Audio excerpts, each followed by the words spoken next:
Dando continuidade ao vídeo anterior, falando sobre a proposta de cuidados paliativos, podemos falar também sobre o luto antecipatório com os familiares. Muitas vezes a gente enxerga na prática que o tempo do paciente, em relação à sua perspectiva de finitude, em alguns momentos ele é diferente dos familiares. Aquilo que a gente vê e escuta tanto outros profissionais dizendo: o luto tem fases de negação, fases de tristeza, barganha.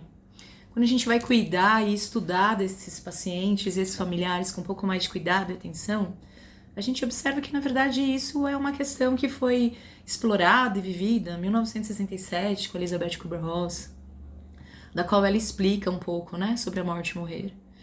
Mas a gente vem percebendo que essas fases, na verdade, elas não existem desta maneira que é proposta, que foi lá proposta, muito bem aceita, mas que com o passar dos anos isso foi sendo revisitado e reconfigurado, enfim.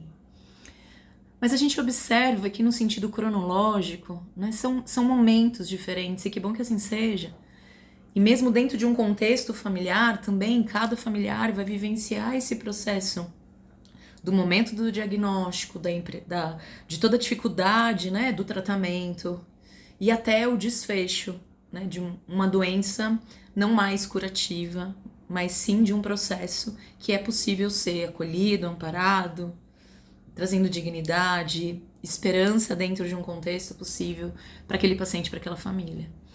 Eu acho que é importante que quando a gente pensa, na despedida de uma pessoa,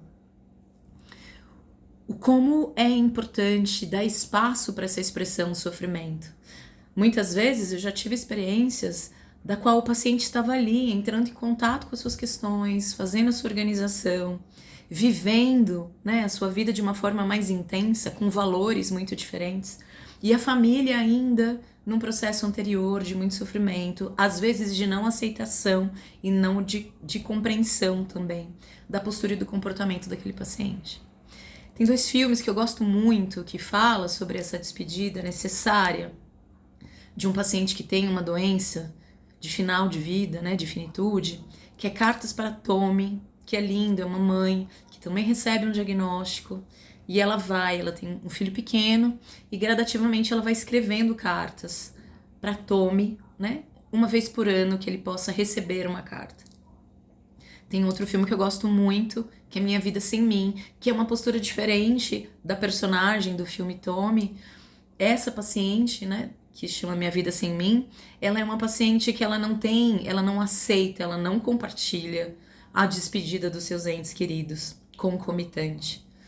Então sim, o luto antecipatório também faz parte do cuidados paliativos, tanto do paciente quanto da família. É importante que essa família gradativamente vai incorporando a vida sem esse ente querido, lidando com ausências, faltas, ressignificando, permitindo entrar em contato com esse processo de despedida. Eu não estou dizendo que uma pessoa que vivencia o luto antecipatório, e na grande maioria das vezes, os pacientes que entram em cuidados paliativos, eles têm processos de adoecimento como câncer, doenças cardiovasculares, neurodegenerativas. Então, quando a gente está falando de um processo entre os familiares, o luto antecipatório não necessariamente significa que após a morte, esses enlutados não irão entrar em contato com o sofrimento. Não é nesse sentido que eu estou dizendo. O que eu quero dizer é que se há tempo hábil, há um manejo diferenciado dessa equipe cuidadosa em relação ao luto antecipatório dos familiares, há uma tendência, depois da morte, esse enlutado, disponibilizar ferramentas das quais seja mais possível o que a gente chama de saudável e esperado no seu processo de luto. Eu venho sempre falando isso nos meus outros vídeos. O luto é um processo natural, esperado, de bastante sofrimento, mas que não todas as pessoas que estão vivenciando um processo de luto irão vivenciar o que a gente chama de luto complicado, anos atrás, luto patológico.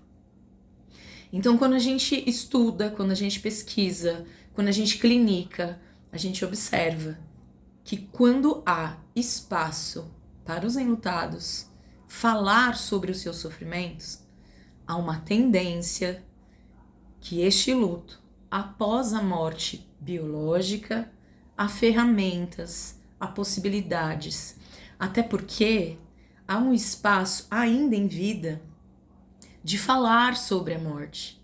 Então, o que a gente chama às vezes de círculo do silêncio, coluio do silêncio, né, da qual o paciente sofre e os familiares sofrem, mas não há uma comunicação.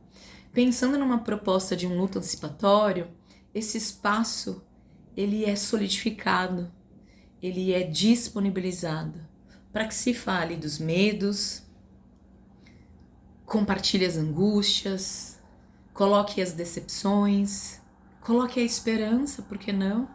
A gente fala de esperança constantemente, até mesmo o último instante de vida.